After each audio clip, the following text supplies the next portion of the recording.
and welcome to this webinar on the NAEd Spencer Dissertation Fellowship. My name is Maria Gann. I'm the Director of Professional Development Programs at the National Academy of Education, and the NAEd administers the fellowship on behalf of the Spencer Foundation. So you'll be hearing from a couple of NAEd staff members today, as well as from the chair of the Dissertation Selection Committee. Just a note, if you are interested in the other fellowship, which is the NAEd Spencer Postdoctoral Fellowship, that webinar will actually be on September 1st, and you'll be able to register for that webinar on our website. So this is an overview of what we'll go through today. I'm first going to go over some brief technical remarks. We'll talk about the fellowship and its eligibility requirements. We'll go over what the online application involves, and then we'll have our selection committee chair talk about how to write for your audience and provide other application guidance. And then most of the time will be dedicated to your questions. So just some brief technical remarks. You should be hearing me through your computer speakers and should hopefully be able to see my slide as well as my video. If you have any questions during the webinar, you can submit them at any point using the Q&A box. That should appear on your Zoom menu, and then you just enter in your question. This webinar is being recorded, and we'll be posting it on our website within the next week. And you can also use the Q&A box if you have any technical issues. If at some point you can't hear or see, just send us a message and we'll troubleshoot that. So the NAEd Spencer Dissertation Fellowship is meant to support you during the writing phase of your dissertation. Hopefully you have looked at our website and have a little bit of an idea of what the fellowship is about. If you haven't done that already, the website provides a lot of useful information, some of which we will be going through today. I've already introduced myself, Maria Gann. I'm also joined by my colleague at NAEd, Angie Harmon. And you'll be working with both Angie and myself during the application process. So if you have any questions, you're welcome to reach out to us. We're also very happy to have Dr. McCall Kurlander here, who's the chair of the Dissertation Selection Committee, as well as Professor of Education Policy and chair at the School of Education at UC Davis. As I mentioned, the Dissertation Fellowship is funded by the Spencer Foundation, but the National Academy of Education has the privilege of administering the fellowship. So you work very closely with NAEd staff throughout the time that you're applying, through the selection period, and then also when you are a fellow. And this fellowship does support you during the writing phase of your dissertation. Angie will be speaking a little bit more in detail about eligibility requirements here in a minute. But if you're unsure if you're eligible for this cycle, let us know and we can help you figure out what's the right application cycle for you to apply to. So the online application is live. You can go ahead and start an account. You can come back to your application and save it for future work. We have a lot of great resources on the website, as I mentioned, so please do read through those while you're applying, in the process of applying. And the homepage of the application looks like this. You want to make sure that you do click on the right application so that you click on dissertation and not postdoc when you're applying. And I am going to hand it over to my colleague Angie, who will speak in more detail about the fellowship requirements. I'm Angie Harmon. Thank you, Maria. I want to go over our online application. Please keep in mind our eligibility requirements for this award. Essentially, you should be ABD by the time the fellowship period begins on June 1st, 2022. You do not have to be a U.S. citizen, but you must be enrolled in a doctoral program at a U.S. institution of higher education. We hope that by the time you submit your application, you'll have an idea of the timeline for your dissertation writing and revising, and that you will have completed data collection and conducted an initial analysis by June 1st, 2022, the time the fellowship period begins. Note that you may still be eligible to apply if you do not expect to have your data finalized by that time, but please be prepared to clearly articulate how and when your data will be collected, and how this will not impede finalizing your dissertation by the end of the grant period.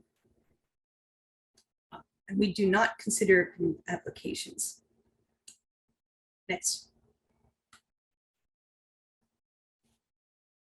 let's talk about the program. So make sure that you are applying for the correct program. As Maria said, this is for the Dissertation Fellowship. There are 2 different application portals.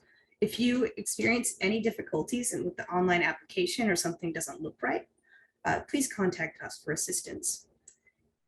It is very important that you're applying to the correct program because we cannot transfer applications from one program to another.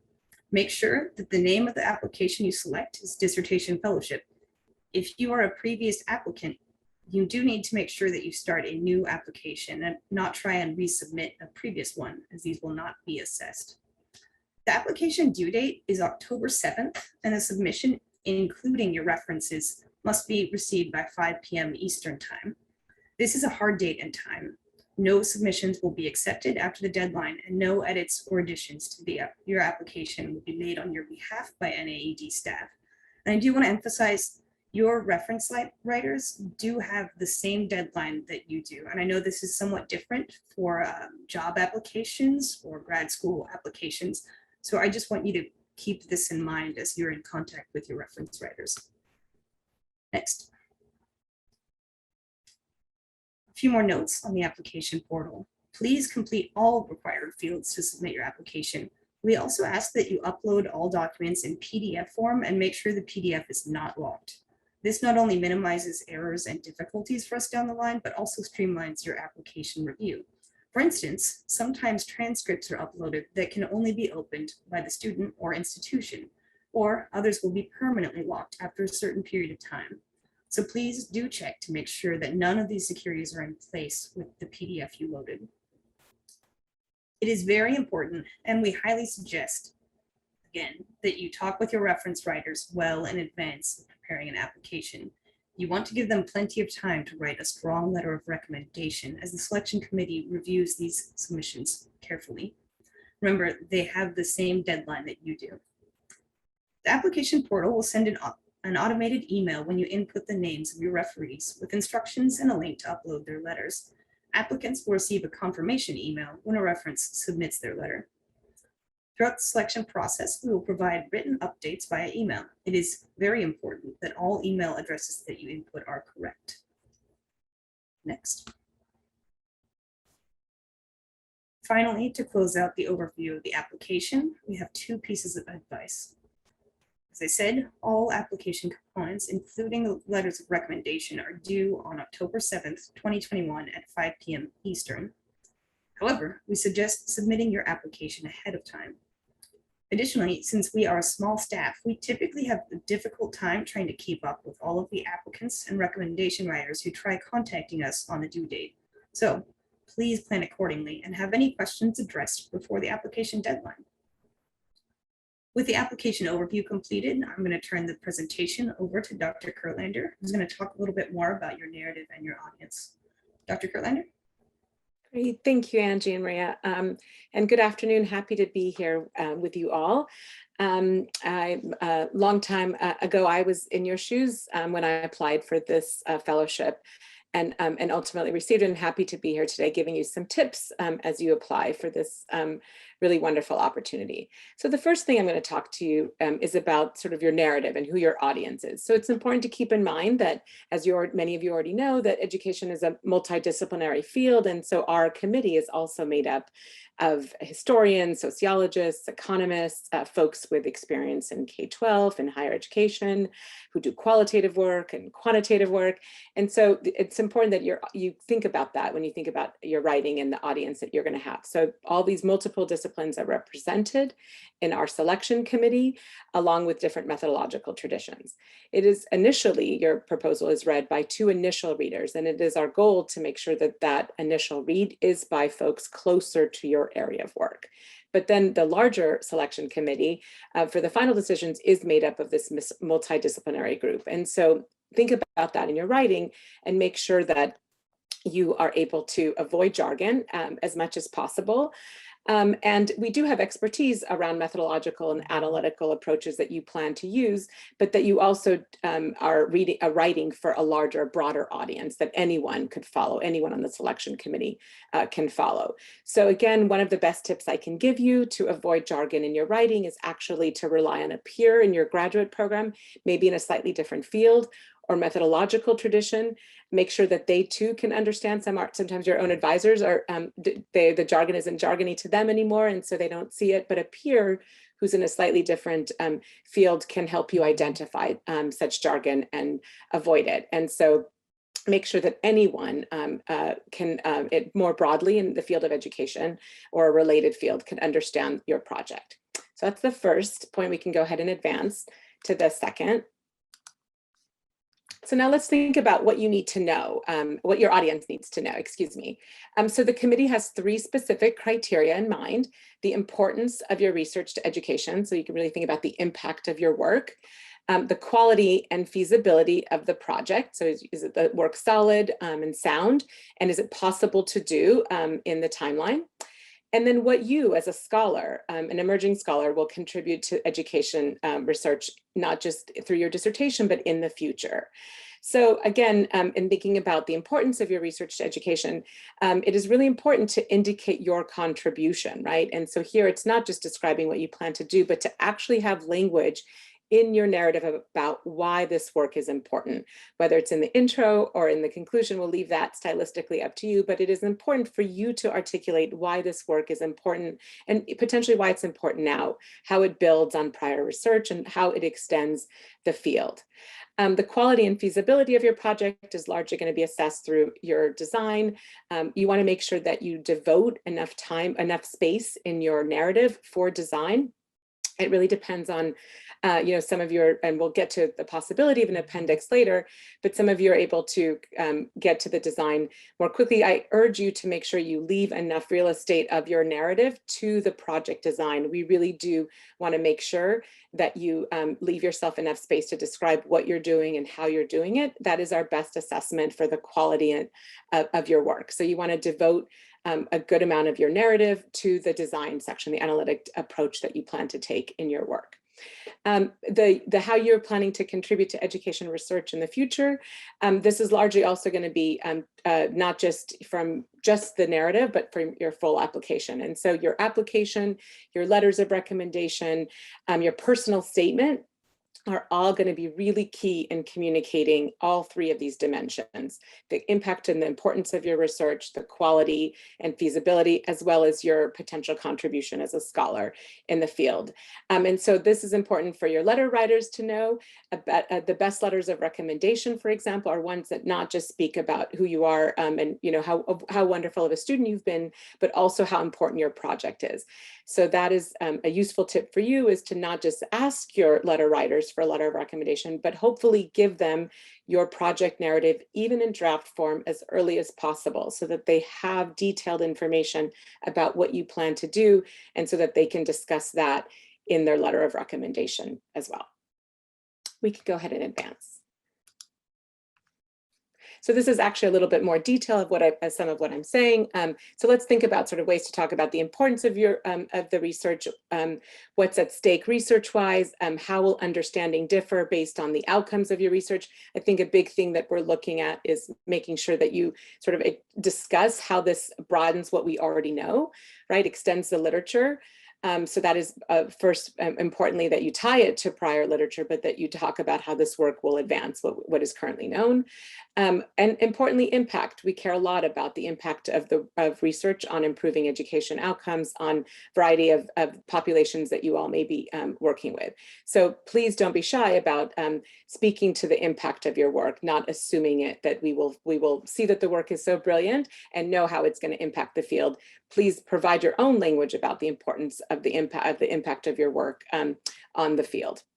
The quality, again, I mentioned this already, but it's the overall approach. You want to make sure that you're clear about why your design answers the research question, right? So this is really the approach that you're going to take, how it's an appropriate, we're going to evaluate the extent to which you're using appropriate approaches to answer your research question. Again, keep in mind that the selection committee includes folks from really a wide array of disciplines and methodological traditions. When we don't understand a method, we seek advice. So we don't have folks who are not using the methods that you use make decisions, but we do need to make sure that it's understood by folks from, again, across different methodological traditions. You're going to try and provide some specific data collection and analysis information. As I mentioned, you want to devote a good chunk of your narrative to design, whether it's qualitative or quantitative or historical nature of your design. You want to make sure that you spend adequate amount of time on design. And importantly, you also want to note if there are limitations to your approach. We know dissertations are just one piece of a larger research agenda that you have, hopefully, and that you can't tackle it all in one study, right? And so we want to make sure that you show us that you know some of the limitations, threats to validity in your approaches, and that you raise them and discuss them and don't leave them for us to find on our own, but actually note that this is, no study is actually perfect. We also, as I mentioned, evaluate you as an applicant beyond just this study. And so here we look at what, you're asked a lot of questions on the application, as well as in the personal statement, an opportunity for you to show us who you are as a scholar, both what you've done, your prior professional and academic experiences, what you're motivated to do, and how you see this piece, this dissertation piece, as part of a larger research program, right? So no one expects your dissertation to be your greatest contribution. We don't expect you to retire with that one study. We expect it'll probably launch a whole career. We want you to talk about how you see this as part of a larger scholarly pursuits. Okay, a few hints. We can go ahead and advance to the next slide. A few special hints. So first is that we ask you about your timeline, and we look at your timeline. And so Angie already discussed about sort of the eligibility and the typical profile of when's a good time to receive and apply for this award. So not too early and not too late. You want to show that it's feasible to complete the project in this last year, maybe last 2 years of doctoral studies, but you want to make sure it doesn't look like you've already completed the project. It's not a postdoc. We want you to use this to complete your dissertation. Also, this comes up a lot, and I know we'll have some questions about this. A lot of quantitative traditions, economists, but also quantitative education policy folks are increasingly using multi-paper dissertations. The committee has sometimes, I said here, struggles with these, but it's important to know many applicants who use it, who are planning a 3-paper dissertation, have received this award. What's important is how you approach that in your application. It's typically do not have enough space to cover the full detail of all 3 papers. And so we strongly encourage you to focus on your main, often called the job market paper, if you're in the economics tradition, the main paper, primarily, and then you can devote a couple paragraphs letting us know that this is part of a 3-paper study where the other papers might show us a wider range of other data or other methods you plan to use. So focus on your main job market paper and maybe note that this is part of a 3-paper study. The writing matters a lot. I can't stress it enough how much quality writing impacts the committee, your ability to articulate what you're doing, why you're doing it, and why it's important. So get feedback from colleagues, like I said, especially in other fields, who can help sort of make sure that it is that the language you're using is widely understood.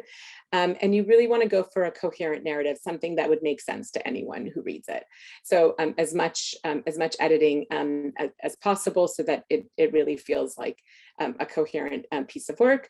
I will say, I have my own students who apply for this and for other similar dissertation fellowships. This is a really wonderful opportunity to get your dissertation plans into a coherent, non-technical, but technical enough statement that could be used for a variety of other grant seeking opportunities, for even material you would use in applying for jobs. And so consider this an opportunity to take a really potentially technical piece of work and convert it to something that could be read and accessed by many others. And so, for example, many of you are at universities where you apply for other dissertation fellowships, and you're competing with folks across a wide variety of disciplines. And so this kind of writing is really useful for many types of application opportunities.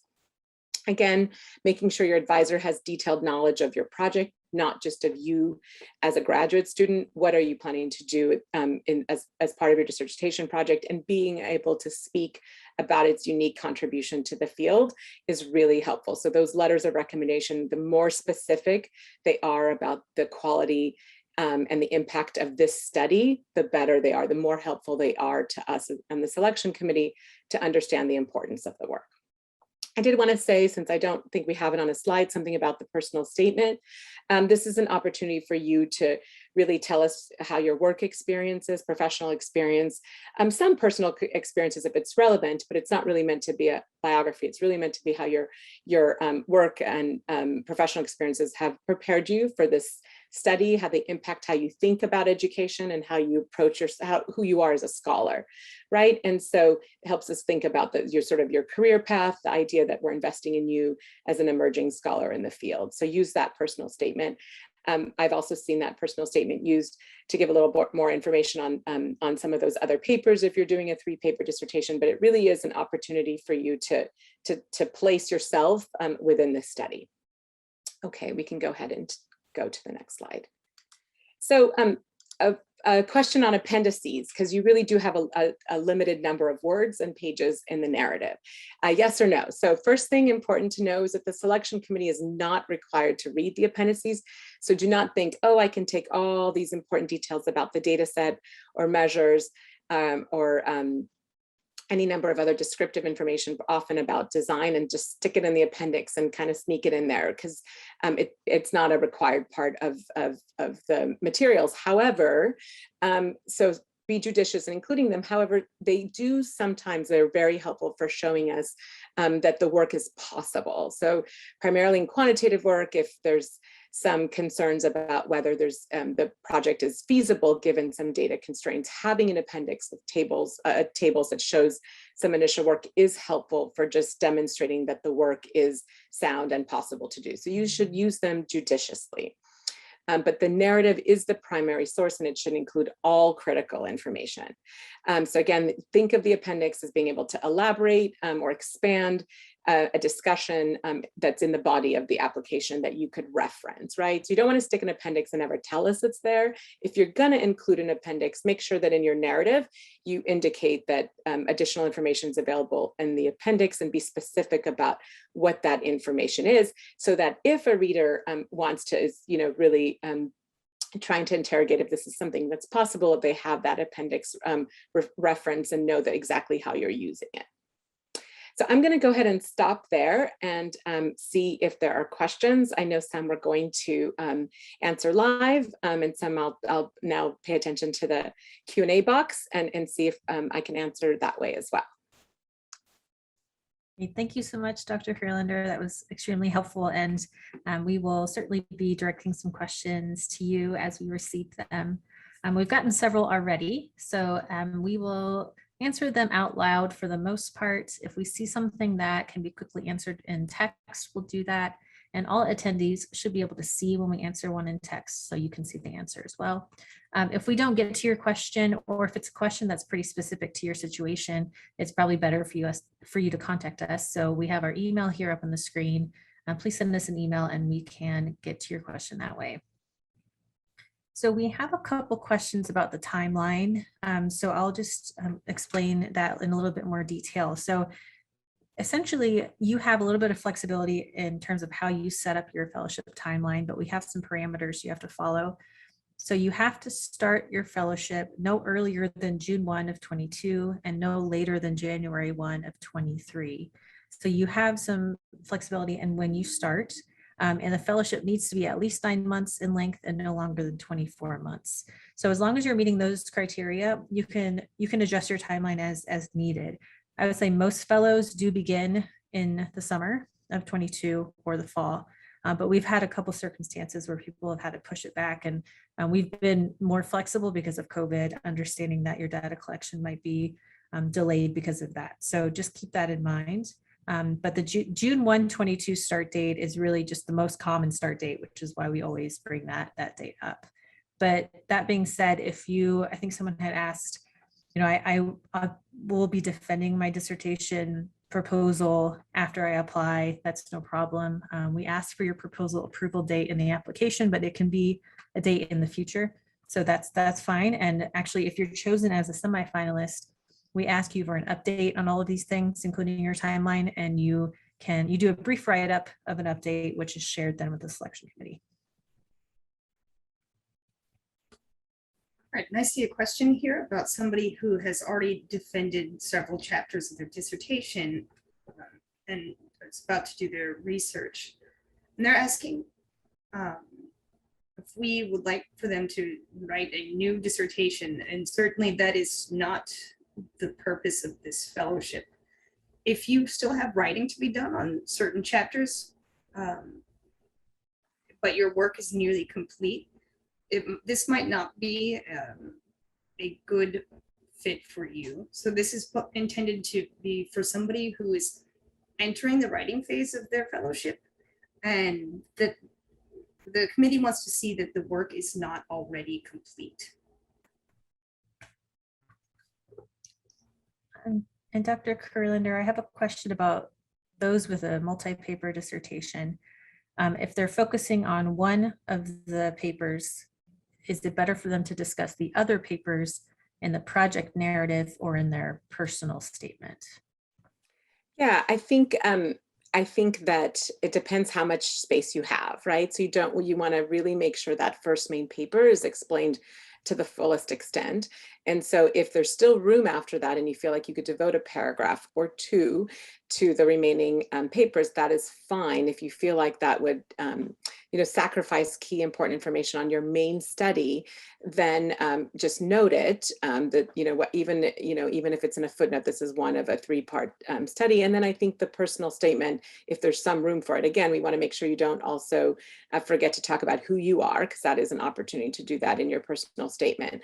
Another option is to make sure that your letter writers cover it. But you do want to make sure that your letter writers know the main study that you're focusing on. We have had situations where the applicant is talking about one study and the letter of writers actually reference the other papers, and so that can be tricky. So you want to make sure that you pick the main study that is that you're going to go with, spend most of your time on that. Note that it is a part of a 3-paper dissertation. By the way, you don't have to, if it's not obvious that the scope of it is not its own paper, there's nothing that requires you to say this is a 3-paper dissertation. We don't require that. But if it, for example, with a lot of our colleagues in economics, we assume it, and they don't necessarily they really just write about their job market paper, and that gives us enough information on that main study. But we assume that they're probably writing 2 other papers. So it's not a requirement.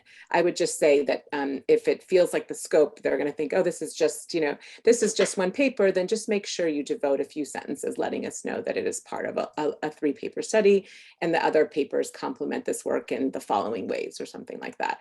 And I think it's fine if you really run out of room to put it in your personal statement. Great, thank you.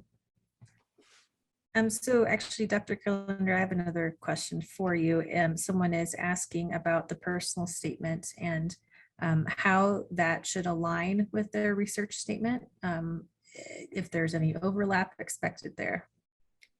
Yeah, there are sometimes overlaps, right? I mean, it depends sort of, what is exactly what your study is about. But often I think of the personal statement as an opportunity, again, to situate your study. Your narrative about your study is really that. It is a real descriptive narrative about the study you're about to embark on or have started, actually, of your dissertation. The personal statement allows you to situate that study. Me, doctoral student, Mikal Kurlander, I'm doing a study. My dissertation was about the GED. And so my dissertation proposal was all, and the narrative was all about the study, but I could, in my personal statement, discuss how I arrived at the study, either from my personal or professional experience, what I've worked on. It's also an opportunity for me to describe, I think I saw another question, what my goals are, my scholarly goals, what I'm more broadly interested in, how this work is situated within this larger research agenda I have for my work, and my goals my career goals to be an academic researcher. I'll go ahead and answer another question. If we privilege sort of folks who say they want to be faculty, I think we're really looking for scholars, researchers of all types.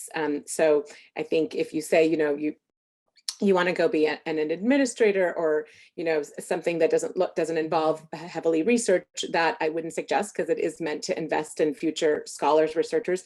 But we are agnostic about where that occurs, whether it's at a university or research think tank or something like that. So you don't feel like it's not required. We know that not everybody wants to be a faculty at a university, and that those jobs are often hard to come by. So the real thing we're looking for is folks who are committed to research and education and investing in that way. One thing that I didn't mention before, but it's important, is part of this award is not just the financial, which is wonderful, but it's also the opportunity to get additional mentoring and be part of a group, a cohort of folks who are from across disciplines and topic areas within education, to come together and get additional mentoring. And so we really do want to choose folks who would benefit from that, and who would contribute to this diverse group of scholars, emerging scholars, in this way.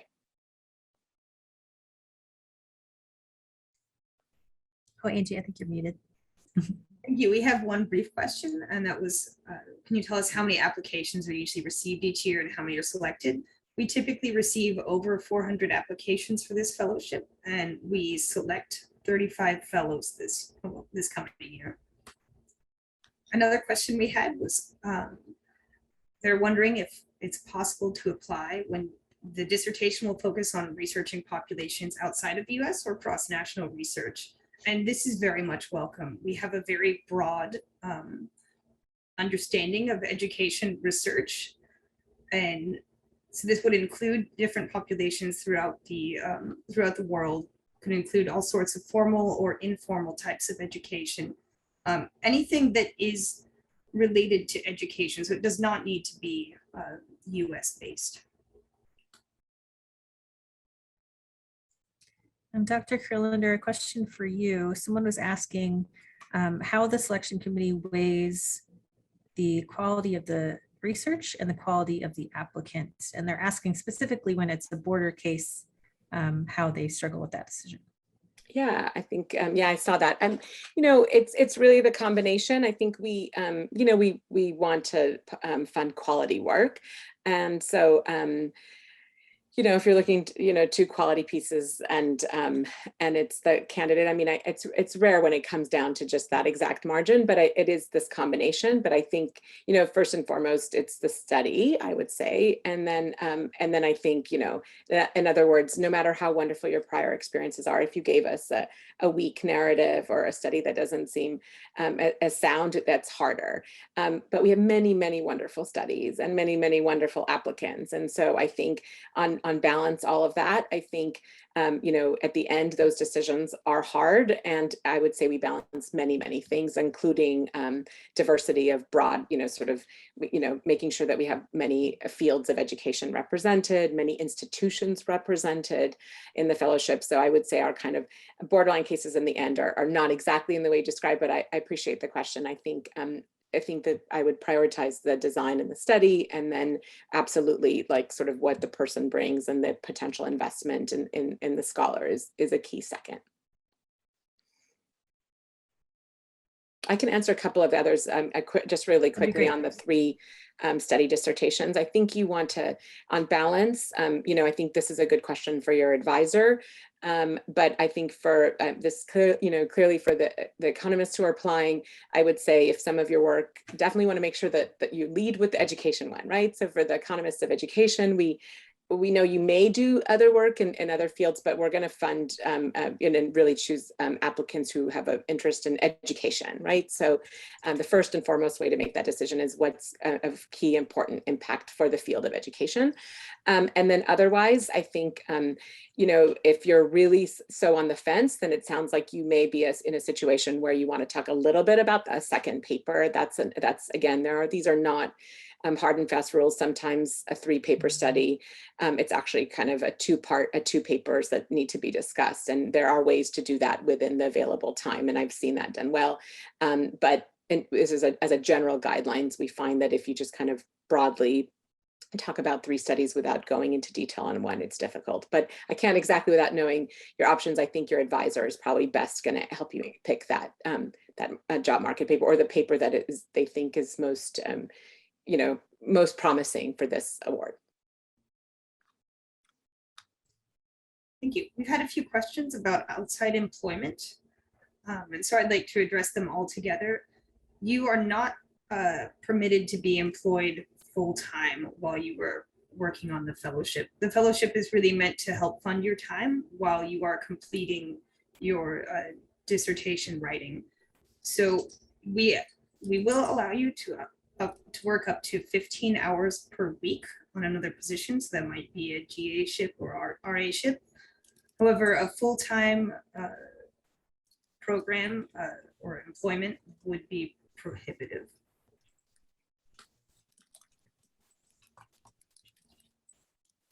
We have a question about whether, if a student from my institution was selected the previous year, would I still be eligible? Absolutely. Each year, the selection committee makes an effort to ensure the cohort is diverse in terms of institutions. But that doesn't mean at all that we might have a couple of people from one institution, or perhaps someone from last year and this year at the same institution. So certainly don't let that deter you from applying. Similarly, if you don't see your institution represented on the cohort pages, also don't let that deter you. Every year the pool is different, and we look at each application individually on its own merits.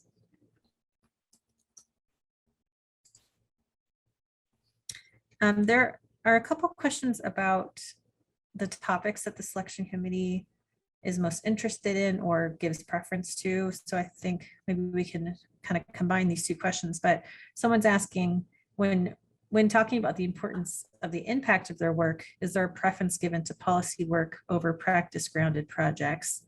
And then similarly, someone asked, are there specific research areas or trends in education that are taking a higher priority for the selection committee? Yeah, I mean, I think one of the reasons I love being on this committee is because I get to see work at the frontier, right? Sort of all you're doing all this wonderful emerging work, and we love that. That's actually, Angie and Maria will say, we go on, those are our best discussions of new and exciting work that we learn from all of you. I don't think we have a set idea. We don't have any kind of, we want X number of this, that, or the other. So even within fields, within history, within economics, within policy, we're constantly getting, just really interesting and new work. I saw also questions about policy and practice. On balance, I would say we care about work that's going to impact the field at large, right? Policy and practice. So we never get enough applications from kind of education psychology. We love applications that have to do with the classroom, also with broad state policy questions. And so no, and always historical studies are funded. So no, we really do cover the wide range, and have some really creative pieces that, that also are funded. So I really would encourage you to, if you're broadly in the field of education, I do not think we have a preference for a particular style of work or field of study. We're really quite diverse. That leads to another question that we had, where someone says they're using arts-based methods, and whether the selection committee has selected projects that use arts-based methods before. And I want to make this a slightly broader question, whether we fund projects that are unlike projects that we have funded before. And I think, as McCall has indicated, our committee is often looking for things that are new and different and innovative. And so we certainly are looking for new types of projects. I would not base your decision to apply for this fellowship based on what we have previously selected or funded. There's definitely some more questions about the appendices and how technical to be. I just want to say, if you want to put in an equation or two, absolutely, we follow equations, most of us, but you don't want a whole narrative that's all equations, right? So again, I don't think of equations as jargon, but I want to make sure that you use them sparingly to make sure that there are enough words that anyone, even if you're, some amazing historians on our selection committee, can follow the study, right? And so for those, again, for the quantitative ones, I can speak partly because I'm a quantitative researcher primarily, that the appendices can be useful for that. If you feel like a longer, appendix, keep in mind that it's not required for us to look at it, but an appendix would, where you could sort of lay out the design, with the econometrics more easily, you can use it. Again, don't submit a 10-page appendix, but if the appendix allows you to make the narrative more readable by anyone, with the appendix having some of the technical side, that's how I would use the appendix, precisely that way. I have a question about COVID and how to talk about it in your application.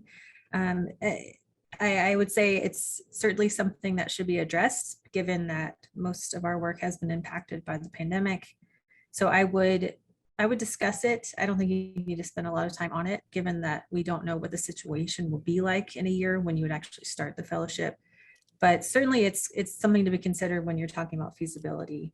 That being said, the selection committee takes into account the fact that the pandemic is always changing, and that they are choosing your work based on its quality and you as an applicant and your promise as a researcher. So they also know that the NAEd and Spencer are both being very flexible with people and how their project might change. So if you're proposing a project that ultimately becomes unfeasible, we'll work with you. We've been implementing sort of a system of allowing people to submit a brief explanation of how their project will change after they've been selected.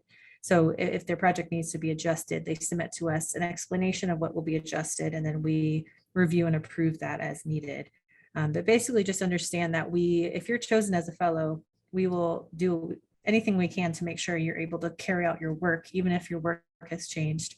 And you'll still be benefiting from the professional development retreats, which is such a big part of the fellowship experience. All right, we had one question about overlapping fellowships.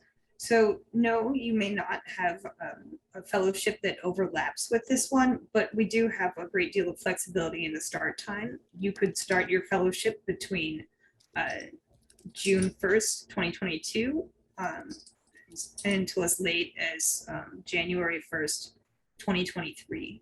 If your fellowship your previous fellowship that you would have would extend beyond that time, that might present a problem for us, but I expect in most cases, fellowships are not extending that far.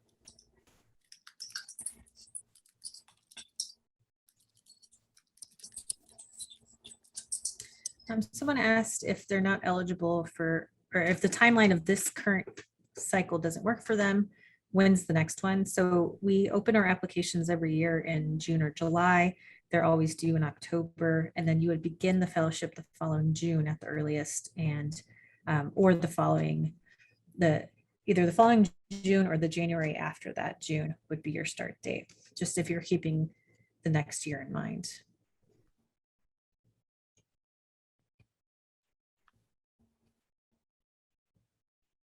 I don't know if you want me to answer a few on Sure. preliminary findings. I saw a few, I didn't realize there were a few, so I did answer some so folks can look at some of the answered questions, but since we've gotten a few, I think we have seen this a lot. Preliminary findings show, I think if they can, and it could be successful to add that in the narrative, especially if it demonstrates feasibility. You just want to be careful you don't signal that you've finished all the work, right? So if you've already done, so if it's preliminary, if it's pilot, absolutely, if it helps us see that the work is possible and what you already have, even maybe some emerging findings, that's all fine. But if it suggests that you've basically finished all the work, then that's probably, then you're probably not at the right place for this fellowship. Someone's asking if there's a rule of thumb for how long the project narrative should be.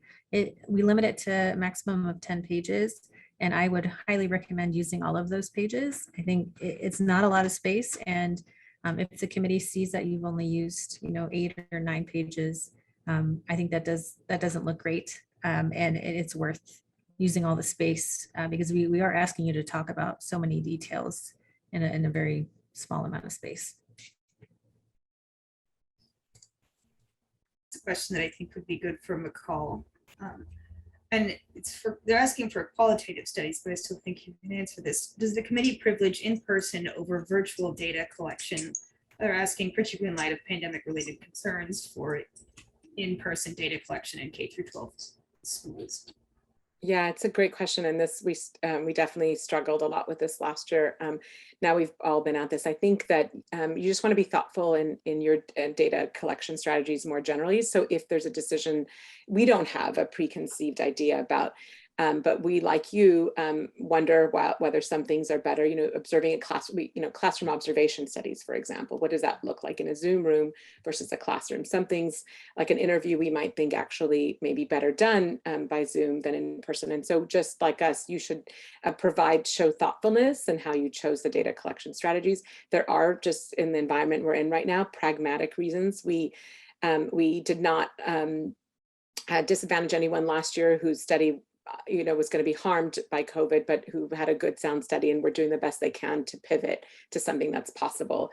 I would say we're still in this space, unfortunately, and so that means you just need to be thoughtful about the decisions you have to make. We all know you still want to finish, and can't pause for years for a perfect study. So this is what I mean. Describe if it's a limitation, it's a limitation, but also we're not so sure it's always a limitation. We've also learned a lot from the last year and a half, and it's opened up opportunities for other kinds of data collection and for reaching students. And so we also some really creative work being done remotely. And so just be as thoughtful as you can about the choices that you made in your data collection strategies. Thank you. Some questions about mixed methods. We do fund mixed methods. We love mixed methods, but it is hard you have less space. You have, you want to do justice to all the methods you're using. It's harder in the narrative. So I've seen this done well and smoothly with both described. I've seen it where applicants kind of privilege one method and think about it as, I think there was even a question about it for book type dissertations that aren't 3 papers, but each chapter maybe takes on a different methods or even data. So again, just you have that really limited number of pages. And so you don't want to be so broad that it's hard for us to make sense of, okay, so what are they doing here versus here? So even I would say go deep at least into one of your methods or one of your data collection strategies so that we have a sense of the design, knowing that you may have to pay short shrift to the other side, to some other aspects, but then we still find it attractive to hear, this is just one piece of my study. In other chapters, I plan to look at administration. If you can describe the qualitative work more fully, then you can let us know in other work you're looking at data, doing a document analysis, or you're utilizing administrative data to anchor in statewide content, whatever it is, you can kind of give us a little bit so we know it's part of a larger study. But again, I have seen folks present a mixed method study, and had it found enough richness to be able to describe both methods. It's tricky, but again, this is where your peers and your advisor, whoever, to get feedback on it, make sure that the real rule of thumb is there enough there for us, enough details on the design that for us to evaluate that the analytic methods are sound. Great, and we have a question here about the professional development retreats. So I am the main planner for these retreats. They occur there are 2 that you'll be expected to attend.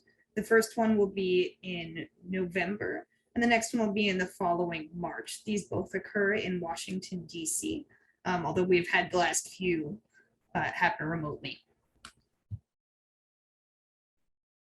Someone also asked about notification timelines. So if you apply to this cycle, you'll find out in March of 22 if you have been chosen as a semifinalist.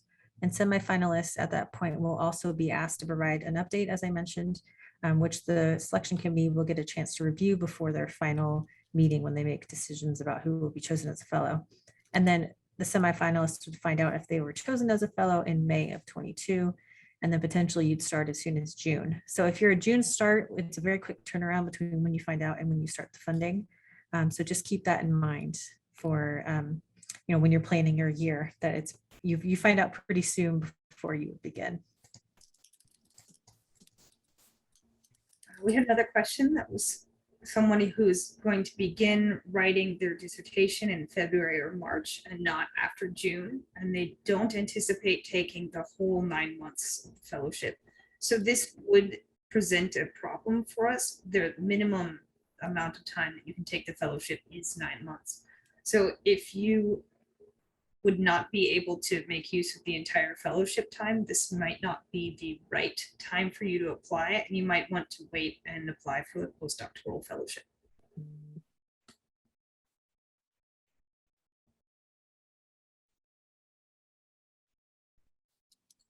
I want to just answer the qualitative ones on coding because we get applications at different stages. I think this one question we have about sort of a perfect time, I think, to get this fellowship is after you've collected data and you're coding and analyzing and writing. So I think you just want to, again, the narrative is largely about the study.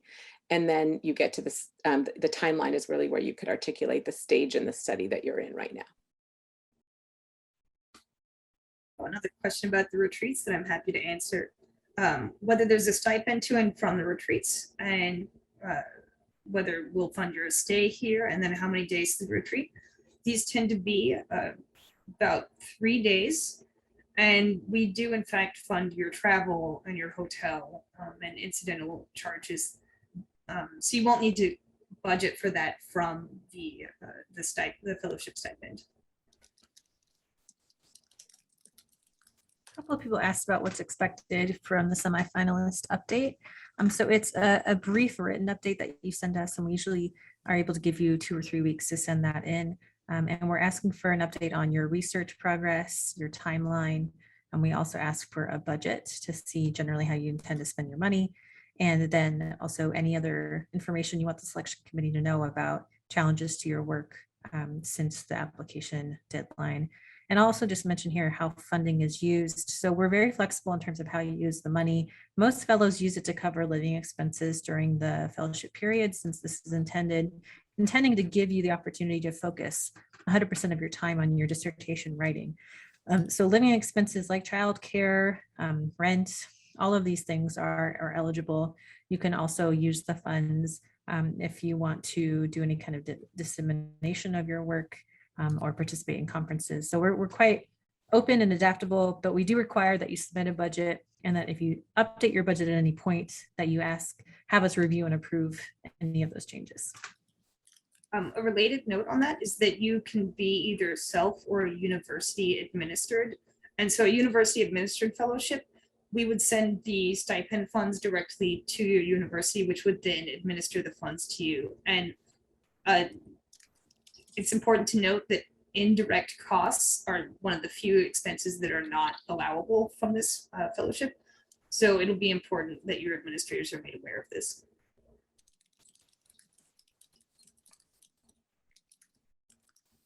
Here's a good question. Whether you can change your timeline as long as it's between 9 and 24 months if life milestones get in the way, like maternity leave or something along those lines. And I just want to be clear that yes, this is possible, and we are here to support our fellows, and we certainly understand that all sorts of things can really impact your work and the time that it takes to do this. So if you come up against some issue like that, please just let us know, and we are happy to work with you in any way possible to make sure that this is successful for you.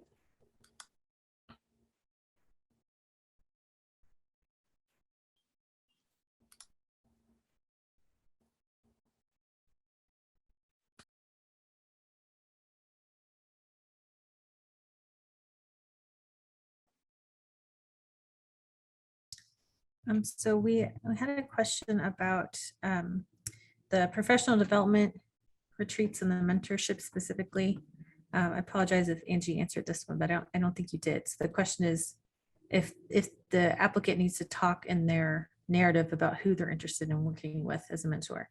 You do not, but as McCall said, the selection committee does, once the final fellows are chosen in that room, they often come up with some names of people who would be great to work with the fellow as a mentor.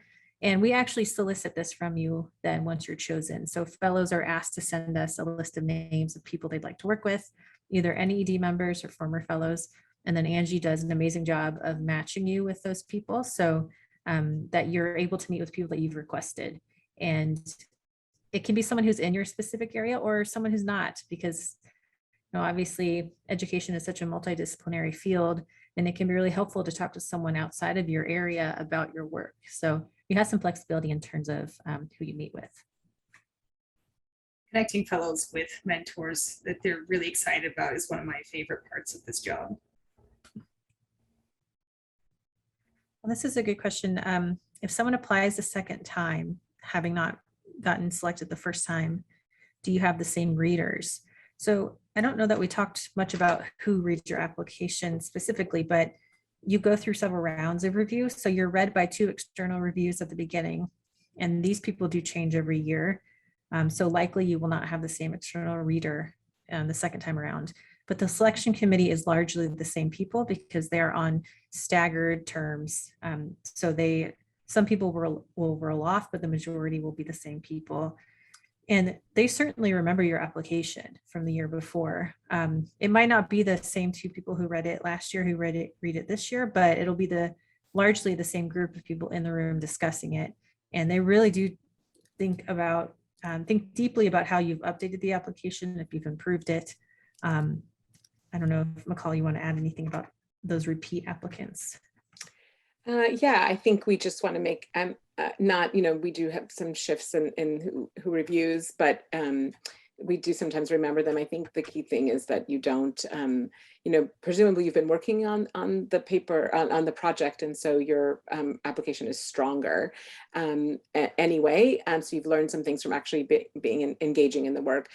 So I think it just depends why you're repeating. If you were prematurely applied because you just had, you were getting excited and wanted to apply, but you hadn't really started in the work, those repeats are much stronger. You're more grounded. There is a method to our timeline, and we do really think that this fellowship is good towards the end of your dissertation writing, and so those folks do well. It's become more and more selective. We love that we get folks from different disciplines, and so I don't have anything beyond what Maria's already said about sort of what you still are being evaluated within that new pool, right? So we don't give any additional preference because you're like a resubmission to a journal for a repeat applicant. But if the reason you're repeating is because maybe you were just prematurely applying, you have a stronger study, then those folks do really quite well. And obviously they have their letter writers on board. They already have kind of tried to write a smaller proposal than just the full dissertation proposal. And so those folks often have a stronger second time around. I have another question about the mentor relationship and programming. So I'm happy to answer this.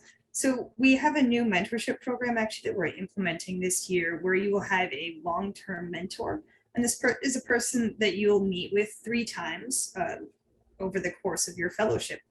It's intended for 2 of them to be in person, and then 1 of them will be virtual. You will also have access to other mentors who will just have a sort of, you'll meet them once at one of the retreats. Additionally, during your spring retreat, you will have the opportunity, you will be on a panel with some of your other fellows, and then that is typically, you'll have a discussant who's one of the postdoctoral fellows, and then you'll have a meeting with that postdoc after you have your presentation. So you'll have a lot of opportunities to meet and network with senior scholars in your field. And I think a lot of our fellows think that this is perhaps the most valuable part of the retreat.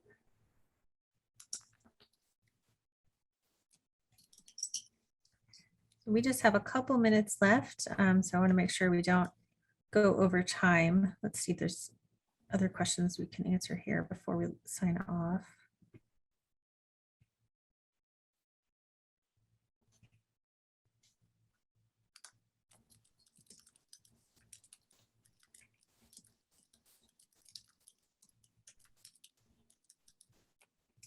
Someone's asked if projects that have already completed data collection are more likely to get funded than those which have just started data collection. This is not something that would affect your chances of being selected, but rather it's more about your timeline that you're proposing and whether it's feasible and makes sense for the amount of time that you have to conduct the work. And also, I think that you're not too far along in the project. So if you're already finished your data collection and you plan to write over the next year, you really need to make a strong argument for why you would need an additional 9 months to continue the writing. So just make it very clear why this fellowship period is something why the funding and the time is something you need, and that it wouldn't be, that it's not just the professional development opportunities that you're in need of, but also that time to dedicate to the writing of your dissertation. So we've just hit 3 o'clock. And I can answer a few Sorry, more Nicole, of go these. ahead. I was going to say I'll answer a few more of these, but I did have one question because others may have it. Do we have a limit on the references pages? Because it's not part of the total count. I see a Right. question. I believe it's 2 pages. Okay. Yes, Yeah, we can somebody double check that. actually did. It's 2 pages. Okay, thanks, Angie. Did have a question about that, and they wanted to know whether the committee is looking at breadth or depth of knowledge. Yeah, I think we're definitely looking at depth in your area. So I think if you're going to err having to cut words both in text citations and reference list, you know, I think err on the side of showing being, you know, sort of really fully well read in your field, not that you have to cite every statement you make more broadly that, you know, frames your study, but that in your area that you've covered the territory as best you can. Great. Well, thank you, everyone. Thank you so much to McCall for joining us. It's always wonderful to have a selection committee member who can provide that guidance and really a sense of how the decisions are made in the room. And thank you to everyone who attended. Again, I know we didn't get to everybody's questions, so please feel free to email us. We're happy to talk with you offline, and we very much look forward to seeing your application this year.